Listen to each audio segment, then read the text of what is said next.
Poplave, suše, orkani. Naravne katastrofe, ki se dogajajo že vso zgodovino, a se zdi, da so v zadnjih desetletjih izrazitejše in silovitejše kot kadarkoli prej. Po mnenju večine strokovnjakov je zato odgovoren človek, ki neusmiljeno uničuje planet.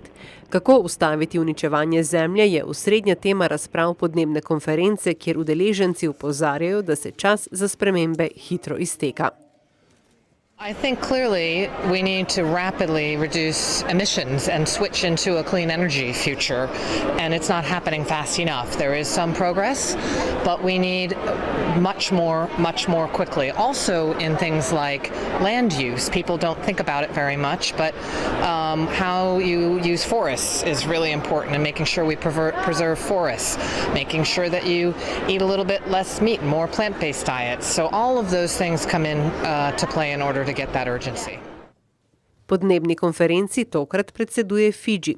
Ta otoška država je ena tistih, ki že občuti posledice globalnega segrevanja in dvigovanja morske gladine, pa čeprav se je ta uničujoč proces šele dobro začel.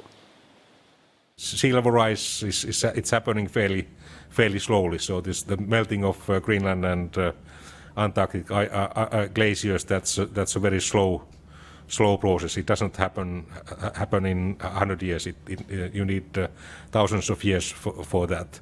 But if we are not able to limit the carbon dioxide concentration in the atmosphere, it's going to be a problem following actually thousands of years from now. Podnebne spremembe je mogoče ustaviti zgolj ob kolektivni akciji celotnega človeštva. Usklajenemu ukrepanju je namenjen Pariški podnebni sporazum, ki od leta 2020 predvideva ukrepe za znižanje globalnega segrevanja. A brez Združenih držav Amerike, ki so napovedale umik iz sporazuma, bo cilj veliko težje dosegljiv. As you know, the US cannot leave formally the Paris Agreement until 2020.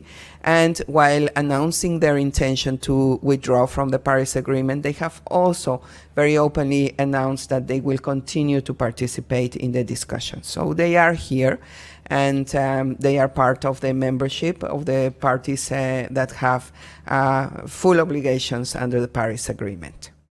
Po drugi strani pa veseli dejstvo, da je varovanju okolja naklonjeno drugo največje gospodarstvo na svetu.